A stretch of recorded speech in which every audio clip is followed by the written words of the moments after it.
ಓಂ ಶಾಂತಿ. ತೀವ್ರ ಪುರುಷಾರ್ಥದ ಕಿಚ್ಚನ್ನು ಜ್ವಾಲೆಯಾಗಿ ಪರಿವರ್ತಿಸುವ ಮೂಲಕ ಬೇಹದ್ದಿನ ವೈರಾಗ್ಯದ ಅಲೆಯನ್ನು ಹರಡಿಸಿರಿ. ಬಾಬ್ ದಾದಾರವರು 3 ರೇಖೆಗಳನ್ನು ನೋಡುತ್ತಿದ್ದಾರೆ. ಪರಮಾತ್ಮ ಪೋಷಣೆಯ ಭಾಗ್ಯದ ರೇಖೆ, ಪರಮಾತ್ಮ ಶಿಕ್ಷಣದ ಭಾಗ್ಯದ ರೇಖೆ, ಪರಮಾತ್ಮ ಪ್ರಾಪ್ತಿಯ ರೇಖೆ. ಪ್ರಾಪ್ತಿಗಳ ಪಟ್ಟಿ ಇಷ್ಟು ದೊಡ್ಡದಾಗಿದೆ. ತಮ್ಮನ್ನು ಅಂತಹ ಅದೃಷ್ಟಶಾಲಿ ಆತ್ಮಗಳೆಂದು ಪರಿಗಣಿಸುತ್ತೀರಾ? ಅತ್ಯುನ್ನತರೂ ಆಗಿದ್ದೀರಿ, ಪವಿತ್ರರೂ ಆಗಿದ್ದೀರಿ, ಜೊತೆಗೆ ಶ್ರೀಮಂತರೂ ಆಗಿದ್ದೀರಿ. ಶ್ರೀಮಂತರಾಗಲು ಜನರು ಎಷ್ಟೊಂದು ಪರಿಶ್ರಮವನ್ನು ಪಡುತ್ತಾರೆ, ಆದರೆ ನೀವು ಎಷ್ಟು ಸಹಜವಾಗಿ ಶ್ರೀಮಂತರಾಗುತ್ತಿದ್ದೀರಿ. ಸಾಧನೆಯು ಕೇವಲ ಒಂದು ಸಣ್ಣ ಬಿಂದುವನ್ನು ಇಡಬೇಕು. ನಾನು ಆತ್ಮ, ಈ ನೆನಪಿನ ಬಿಂದುವನ್ನು ಹಾಕುವುದು ಎಂದರೆ ಸಂಪತ್ತನ್ನು ಸಂಗ್ರಹಿಸುವುದು. ನಂತರ ತಂದೆ ಬಿಂದಿಯನ್ನು ಹಾಕಿ ಮತ್ತು ಸಂಪತ್ತು ಸಂಗ್ರಹವಾಗುತ್ತದೆ. ಇಡೀ ದಿನದಲ್ಲಿ ಎಷ್ಟು ಬಾರಿ ಬಿಂದುವನ್ನು ಹಾಕುತ್ತೀರಿ ಎಂದು ಹೇಳಿ. ಹಾಗೂ ಬಿಂದುವನ್ನು ಹಾಕುವುದು ಎಷ್ಟು ಸಹಜವಾಗಿದೆ. ಕಷ್ಟವೇ? ಬಿಂದು ಜಾರಿ ಹೋಗುತ್ತದೆಯೇ? ಸಂಪಾದನೆಯ ಏಕೈಕ ಮಾರ್ಗವೆಂದರೆ ಬಿಂದುವನ್ನು ಹಾಕುವುದು ಎಂದು ಬಾಬ್ದಾದ ಕಲಿಸಿಕೊಟ್ಟಿದ್ದಾರೆ. ಹಾಗಾದರೆ ಎಲ್ಲರಿಗೂ ಬಿಂದುವನ್ನು ಹಾಕಲು ಬರುತ್ತದೆಯೇ? ಕುರುಡರು ಕೂಡ ಕಾಗದದ ಮೇಲೆ ಪೆನ್ಸಿಲ್ ಇಟ್ಟರೆ ಬಿಂದು ಹಾಕುತ್ತಾರೆ. ಮತ್ತು ತಾವಂತೂ ತ್ರಿನೇತ್ರಿ ಆಗಿದ್ದೀರಿ. ಆದ್ದರಿಂದ ಈ 3 ಬಿಂದುಗಳನ್ನು ಶಾಶ್ವತವಾಗಿ ಉಪಯೋಗಿಸಿರಿ. ತಮ್ಮ ಕೆಲಸ ಕಾರ್ಯಗಳಿಗೆ ಬರುವಾಗ ಮೊದಲು 3 ಬಿಂದುಗಳ ತಿಲಕವನ್ನು ಮಸ್ತಕದ ಮೇಲೆ ಹಚ್ಚಿಕೊಳ್ಳಿ. ಯಾವುದೇ ಕಾರಣದಿಂದಲೂ ಈ ಸ್ಮೃತಿಯ ತಿಲಕ ಅಳಿಸಿ ಹೋಗದಂತೆ ಎಚ್ಚರ ವಹಿಸಿ.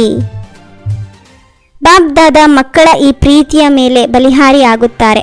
ಭೌತಿಕವಾಗಿ ಬೇಟೆಯಾಗಲು ಓಡೋಡಿ ಬರುತ್ತೀರೋ ಹಾಗೆಯೇ ತಂದೆಯ ಸಮಾನರಾಗಲು ತೀವ್ರ ಪುರುಷಾರ್ಥ ಮಾಡಿ.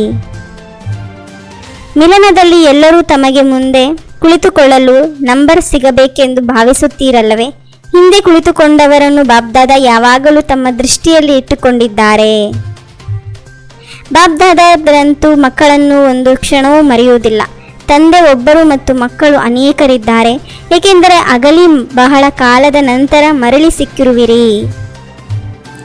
ಪುರುಷಾರ್ಥದ ಅಗ್ನಿಯ ಜ್ವಾಲಾರೂಪ ಈ ಭ್ರಷ್ಟಾಚಾರ ದಬ್ಬಾಳಿಕೆಯ ಅಗ್ನಿಯನ್ನು ಸಮಾಪ್ತಿ ಮಾಡುತ್ತದೆ. ಸರ್ವ ಆತ್ಮಗಳಿಗೆ ಸಹಯೋಗ ಕೊಡುತ್ತದೆ. ಶೀತಲ ಸ್ವರೂಪದ ಅನುಭವವನ್ನು ಮಾಡಿಸುತ್ತದೆ.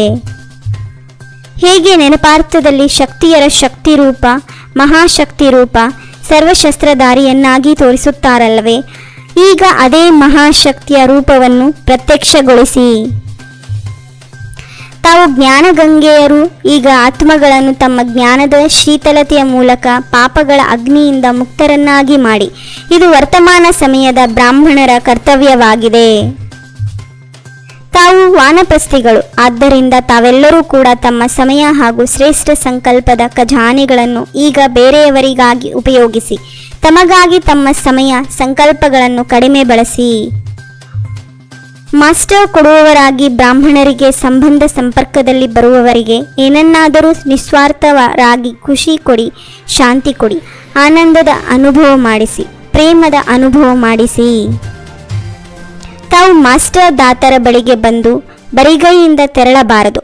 ಅಕ್ಷಯ ಅಖಂಡ ದಾನಿ ಆಗಿ ಏನನ್ನಾದರೂ ಪಡೆದುಕೊಂಡಿರೋ, ಬರಿಗೈಯಿಂದ ತೆರಳಿದರೋ ಎಂದು ಪರಿಶೀಲಿಸಿ. ತಾವು ಪರಮಾತ್ಮನಿಂದ ಪಡೆದದ್ದನ್ನು ಕೊಡುತ್ತೀರಿ. ಬ್ರಾಹ್ಮಣರು ಭಿಕ್ಷುಕರಲ್ಲ, ಸಹಯೋಗಿಗಳಾಗಿದ್ದಾರೆ. ಬ್ರಾಹ್ಮಣರು ಪರಸ್ಪರ ದಾನವನ್ನು ಕೊಡಬಾರದು, ಸಹಯೋಗವನ್ನು ಕೊಡಬೇಕು. ಈಗ ಪರಿಶ್ರಮದಿಂದ ಮುಕ್ತರಾಗಿ ಅಜಾಗರೂಕರಾಗಬೇಡಿ.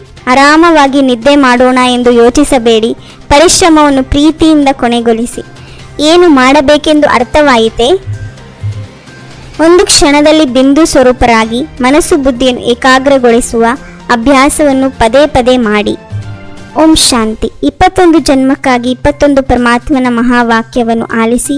ತಮ್ಮದೇ ಆದಂತಹ ಈ ಚಾನೆಲ್ಗೆ ಲೈಕ್ ಮಾಡಿ, ಶೇರ್ ಮಾಡಿ, ಸಬ್ಸ್ಕ್ರೈಬ್ ಆಗೋದನ್ನು ಮರೆಯಬೇಡಿ. ಓಂ ಶಾಂತಿ.